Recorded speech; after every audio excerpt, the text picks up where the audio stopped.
Fungsinya adrenalin untuk apa? Yang pertama mendetakkan jantung. Yang kedua untuk memetabolisme glukosa. Makanya kalau kalian lagi deg-degan, adrenalinnya keluar, dicek pakai strip glukosa, kadar gula darahnya tinggi. Kenapa bisa adrenalinnya keluar? Ketika adrenalin keluar, maka akan terjadi pemecahan kadar glukosa, sehingga glukosanya meningkat dalam darah. Misalnya apa? Mau disuntik, mau cabut gigi, dites pakai strip glukosa pasti tinggi. Loh, kok bisa tinggi nih kadar gulanya? Padahal nggak makan, nggak kena diabetes, ternyata dia lagi ketakutan. Orang yang ketakutan kadar gulanya tinggi. Jangan kadar gula, tekanan darah juga tinggi. Kenapa? Adrenalinnya keluar.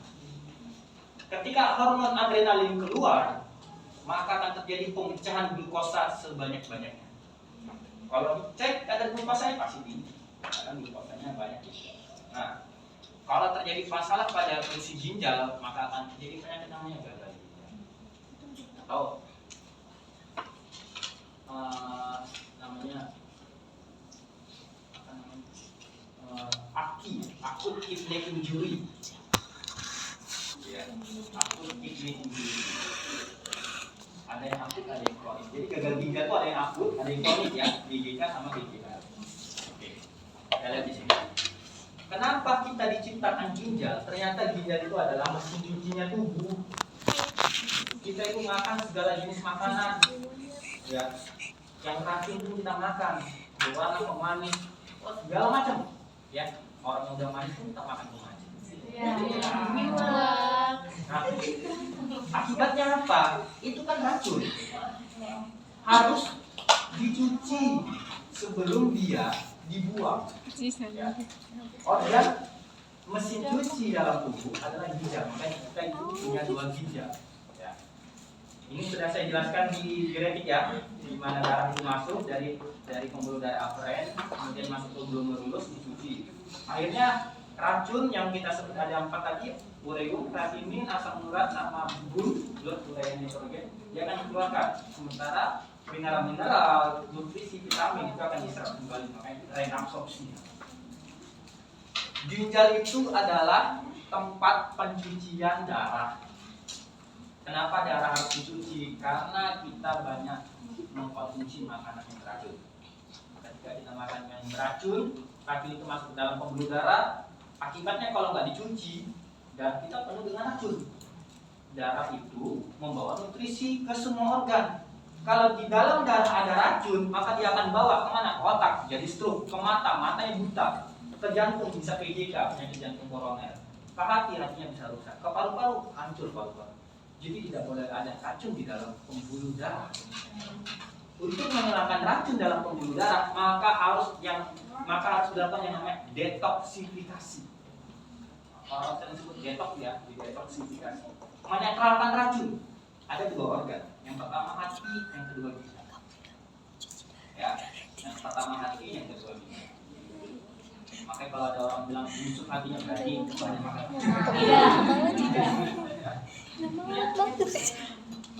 Kemudian ginjal itu menarik si racunnya tadi. Kalau di hati dia lepas dari detoksifikasi, maka dia nggak akan lepas dari ginjal. Nah, jadi prosesnya itu ya ketat dia. Maka nanti kalau kita minum obat ada namanya proses ADME. Absorpsi, distribusi, metabolisme. Dia lebih metabolisme dulu di mana? Di hati. Baru ketika itu setelah metabolisme baru dia diekskresi di mana? Di ginjal. Jadi nggak akan lepas dia, ya. Racun tadi nggak akan lepas dari dalam tubuh. Dia harus melewati si organ-organ si pencuci racun tadi. Sehingga yang keluar adalah racun. Makanya kalau kita kencing nggak disiram pasti bau. Karena di dalam kencing itu ada racunnya. Ya, ureum, kreatinin ini tadi, asam urat, Nah, itu yang menyebabkan air kencing itu bau. Karena dia mengandung racun. Racun dari mana? Semakin banyak kita makan racun, kan ya? Semakin banyak kita makan makanan yang beracun, semakin bau lagi. Ingat lagi? Ya. Bau pesing gitu ya. Apa contoh racun yang sederhana? Zat yang namanya jengkolat, asam jengkolat. Oh iya. Zania. Kenapa orang makan jengkol itu bau dan kencingnya juga bau? Karena dia mengandung racun namanya nitrogen. Kalian pernah nyium amonia nggak gitu? Nah, itu dia. Kenapa amonia itu bau? Karena ada N-nya, nitrogen. Sampai itu tahu telur? Telur kalau digoreng busuk, aromanya bau kan? Kenapa di telur itu ada protein? Ikan telur ada protein. Ingat protein itu asam amino ada gugus N. Nitrogen itu yang air bau nggak? Enggak, karena ada N-nya. Yang penting bau kan, jadi semakin banyak racun. Nah, racun itu, senyawa racun itu biasanya banyak mengandung unsur nitrogen di dalam tubuhnya. Pemanis, pewarna. Ketika jumlah racun yang dimakan tadi terlalu banyak, maka unsur nitrogen di dalam tubuhnya juga banyak. Akibatnya apa? Nitrogen tadi akan disaring keluar lewat kencing. Otomatis kencingnya makin bau karena nitrogennya banyak. Makanya tadi apa? Kadar racunnya ureum ada unsur N-nya di dalam. Kreatinin ada kimia N-nya. Zat urea nitrogen apa? Asam urat ada N-nya. Makanya yang bikin bau kencing itu nitrogen yang ada di dalam urin. Nah itu racun. Dia harus dikeluarkan. Gak boleh nitrogen itu ada di dalam pembuluh darah. Karena itu nitrogen. Ya. Nah, makanya kalau kalian makan terlalu banyak racun, pasti hasil ekskresi. Apa contohnya? Keringat, pasti bau. Orang yang keringatnya bau, itu racunnya banyak dimakan. Kalau kalian ingin mengurangi bau badan, jangan makan makanan yang pemanis, pewarna, yang beracun-racun itu jangan dimakan. Kenapa? Ingat, kulit itu organ ekskresi, melepaskan keringat. Kalau si keringat itu mengandung nitrogen, ya bau lah. Ngerti? Ya, kalian paham sendiri lah. Kalau ada teman seperti itu ya malu. Terakhir makan semua itu. Semua dimakan nih. Nah, biar semua aja gitu. Kalau teman bilang, bau banget nggak mandi, udah mandi 10 kali, tapi keringatnya keluar. Keringatnya tadi mengandung nitrogen. Loh, dari mana nitrogen? Dia makan sembarangan semua dimakan. Ya, selain pakai deodoran, itu juga deodoran itu hanya dari luar ya. Keringatnya nggak bisa kita stop ya. Gimana siapa bisa nyetok keringat juga? Panas pasti keringatan. Tadi dia baru habis makan pemanis, pengawet, makanan yang bakar, banyak nitrogen. Apa makan jengkol atau petik? Nitrogennya banyak keluar, baru akhirnya ya. Nah itu salah satu. Nah ingat ya, nitrogen tadi adalah racun yang harus dicuci untuk dikeluarkan melalui organ ekskresi. Organ ekskresi salah satunya apa? Ginjal. Apalagi kulit, apalagi paru-paru, uap air. Makanya orang yang makannya racun, bau mulutnya pasti bau. Makan jengkol coba. Asam jengkol. Kenapa mulut orang itu bau? Pasnya karena dimakan racun. Organ ekskresi itu paru-paru itu organ ekskresi juga.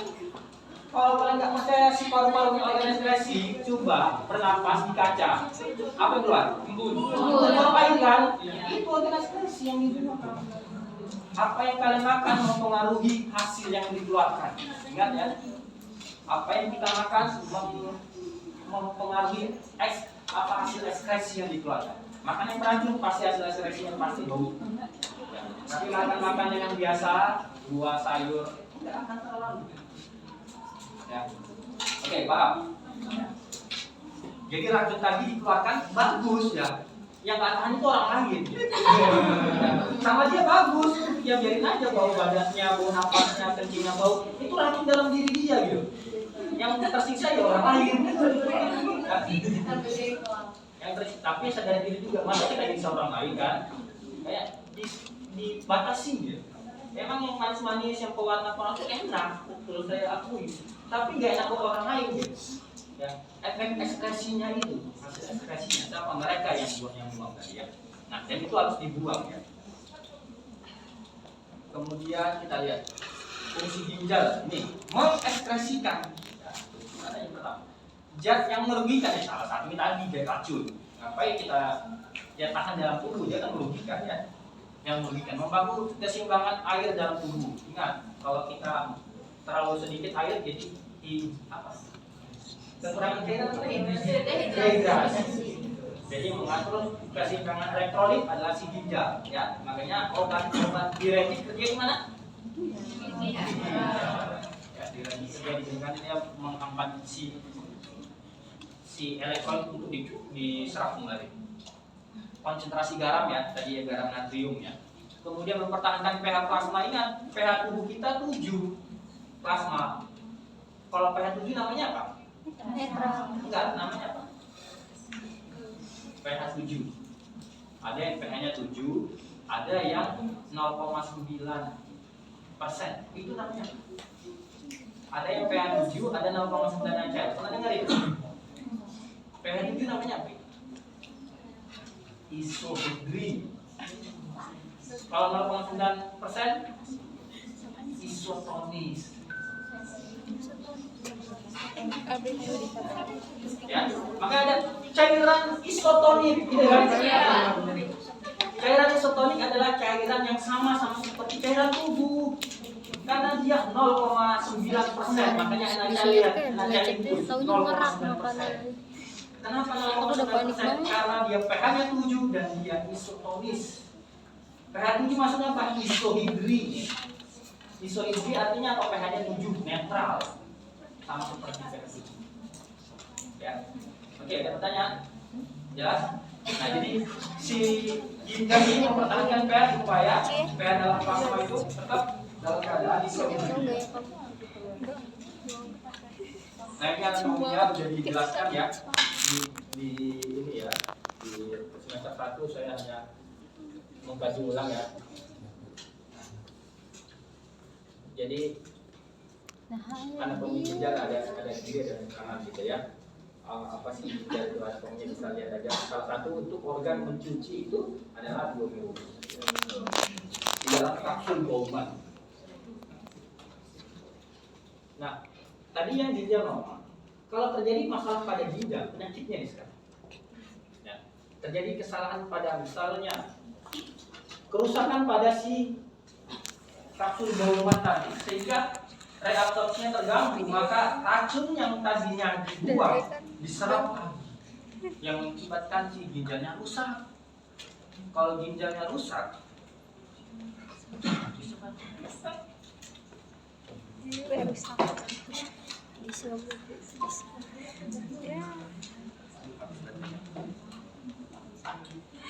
nah, kalau terjadi masalah pada si fungsi ginjalnya akan mengalami gagal ginjal. Gagal ginjal itu bagi dua, akut dan kronis. Banyak faktor yang menyebabkan gagal ginjal. Salah satunya adalah obat. Ya, kita tahu obat itu kalau digunakan jangka panjang akan menyebabkan penyakit gagal ginjal. Ya, maka hati-hati penggunaan obat dalam jangka panjang. Obat apa yang menyebabkan gagal ginjal dalam fungsi jangka panjang? Pertama adalah obat penyereda nyeri, NSAID. Kenapa pereda nyeri menyebabkan gagal ginjal kalau digunakan dalam jangka waktu lama, terus-terusan lama? Karena obat NSAID dapat menyebabkan penyempitan pembuluh darah. Otomatis pembuluh darah yang ada di pada ginjal juga akan menyempit.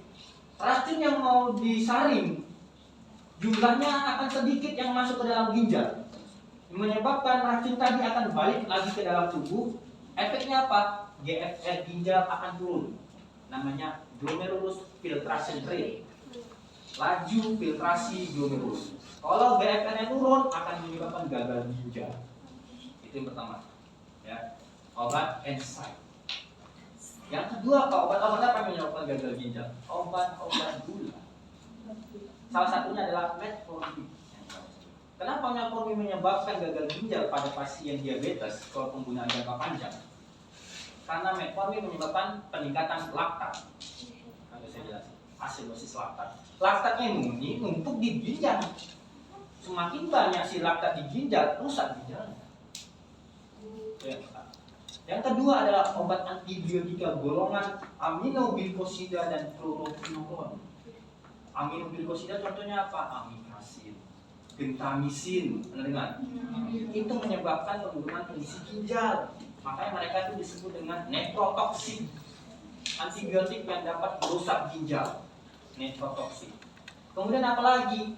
Fluoroquinolone. Fluoroquinolone itu contohnya apa? Ciprofloxacin, ofloxacin, levofloxacin. Nah, itu golongan fluoroquinolone dapat menyebabkan kerusakan pada ginjal sehingga menyebabkan gagal ginjal. Ingat ya, golongan levofloxacin, ciprofloxacin, levofloxacin itu hanya boleh digunakan 1 hari 2 kali.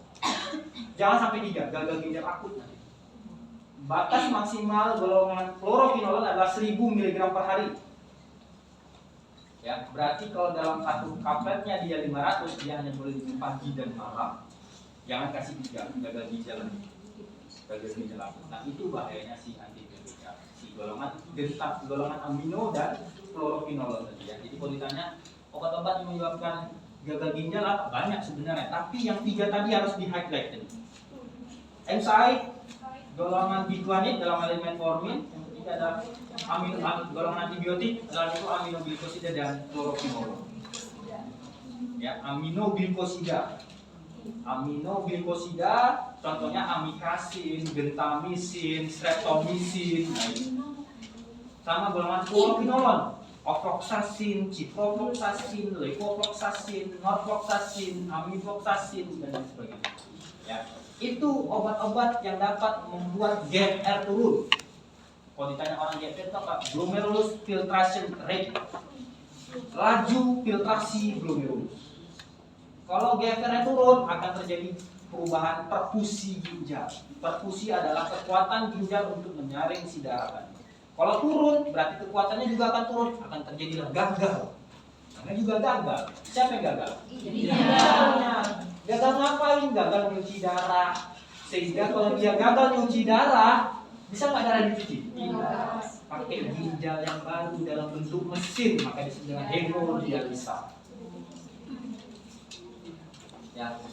Pengobatan gagal ginjal ada 2. Pertama transplantasi ginjal baru, yang kedua cuci darah. Kalau nggak ada orang yang mendonorkan ginjal, berarti dia harus cuci darah. Kenapa dia harus cuci darah? Pertama, karena ginjalnya nggak bisa cuci darah sendiri. Yang kedua, kalau darah itu nggak dicuci, maka racunnya akan menumpuk di dalam tubuhnya. Lebih bahaya orang yang meninggal di tempat, karena dalam tubuhnya menumpuk racun. Racun tadi harus buang. Makanya orang gagal ginjal itu rasanya dia lebih bahagia dapat dia bisa kencing daripada dikasih uang 1 miliar. Orang gagal ginjal itu susah kencing. Kenapa? Ginjalnya udah gagal, jadi dia nggak bisa memproduksi urin. Urinnya tadi diserap lagi masuk dalam tubuh. Bayangin, racun tadi masuk di dalam tubuh, sehingga dia nggak bisa kencing. Kalau dia bisa kencing, berarti ada kemungkinan dia bisa hidup. Makanya orang gagal ginjal itu senang banget dia kalau bisa kencing. Makanya kalau kalian mau kencing, jangan ditahan. Kata orang gagal ginjal apa nggak ditampar aja.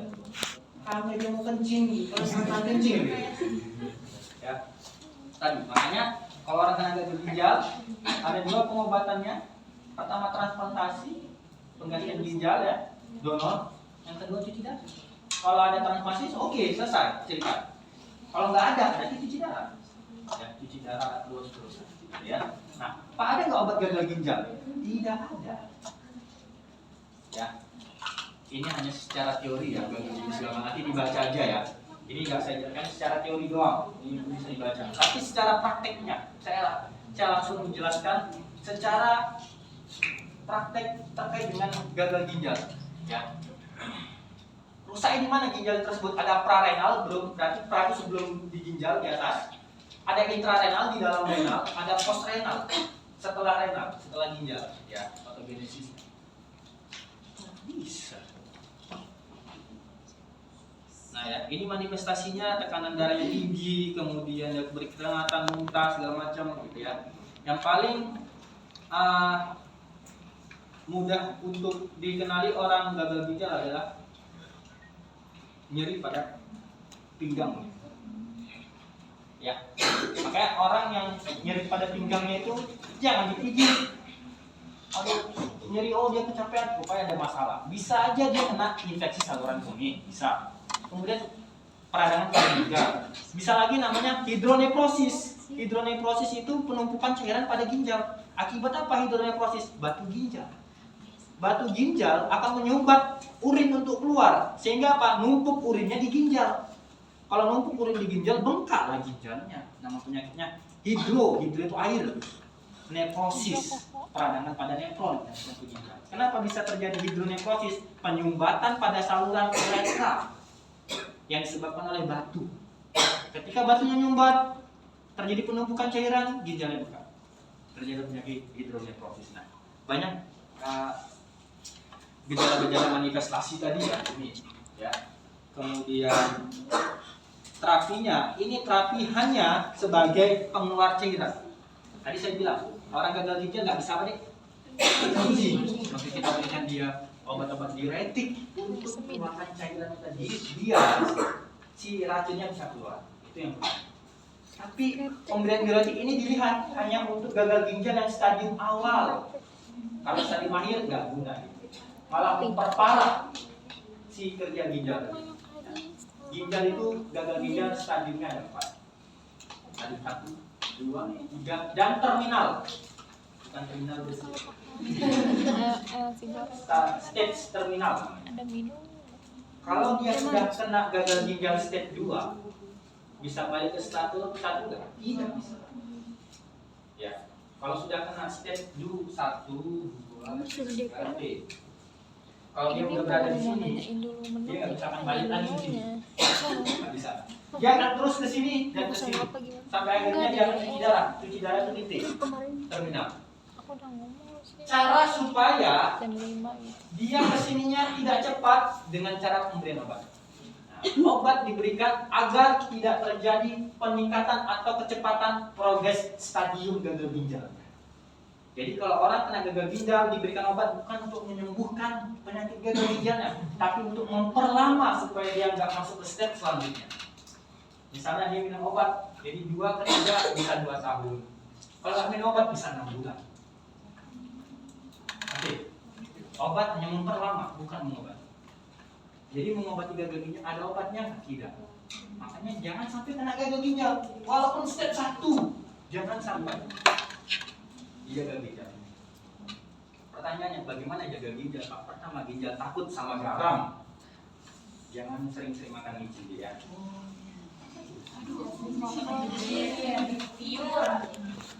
Ginjal paling takut sama garam. Kenapa? Kalau orang makan garam maka akan menyempitkan si afren ginjal. Garam kan menyempitkan pembuluh darah, meningkatkan tekanan darah. Kalau tekanan darah meningkat, ginjal kasihan karena dia mengontrol elektrolit. Maka bisa rusak ya. Kemudian apa lagi? Dia penting sama enzim tadi. Enzim dan juga di sumber ya. Nah, yang satu lagi adalah ingat ya, kalian orang farmasi, jangan sampai kita kalah sama orang. Untuk jaga ginjal minum air putih yang banyak. Saya bilang ya. Salah. Semakin banyak kita minum air, semakin rusak ginjal kita. Coba mesin cuci masukkan itu gumpok itu pakaian, apa yang terjadi? Rusak mesin cucinya. Jadi minumnya gimana? Minum air yang cukup, bukan yang banyak. Cukup itu seperti apa? Misalnya saya nih, cukupnya hanya 2 liter. Ada orang badannya besar, cukupnya 4 liter. Itu dia. Kalau saya kasih 4 liter, rusak ginjalnya. Dia kasih 2 liter, ginjal dia yang rusak. Gitu. Jadi cukup orang itu beda-beda. Tergantung baby, berat badan. Ya. Jadi bukan banyak minum air putih, tapi air putih yang cukup. Kalau minum air putih yang banyak, minum 1 galon itu mati. Biarlah, biar ginjalnya bagus, minumnya 1 galon. Bagus ginjalnya, enggak mati ya. Karena air. Nah, jadi udah paham. Nanti di lingkungan, yang di keluarga, misalnya ada yang nyuruh, oh minum air yang banyak, gini-gini. Bilang, semakin banyak kita minum air, maka semakin berat dong kerja ginjal kan. Kalau semakin berat kerja ginjal, kasihan lah dia, bisa gagal ginjal. Makanya gimana caranya? Minum air yang cukup. Minum air yang banyak itu kapan dilakukan? Pertama, ketika keluar cairan, misalnya apa? Peringatan. Itu wajib minum air yang banyak. Ya, banyaknya apa? Untuk mengganti peringatan. Yang kedua, kalau beban badannya besar. Yang ketiga, kalau dia minum obat, itu wajib minum air yang banyak. Ya, air tadinya kita minum banyak untuk mengeluarkan racun-racun baik. Apalagi obat. Kalau kita seperti biasa seperti ini, nggak ngapa-ngapain, ruangan ber-AC, tidur-tiduran, nggak minum obat, minum air. Oke? Air itu digunakan untuk mengganti cairan, bukan memperbaiki ginjal. Ya, bukan merawat ginjal, tapi untuk memperbaiki cairan, mengurangi cairan, apa namanya, mengganti cairan yang belum. Paham? Ya, jelas ya. Jadi gagal ginjal gak ada obatnya ya.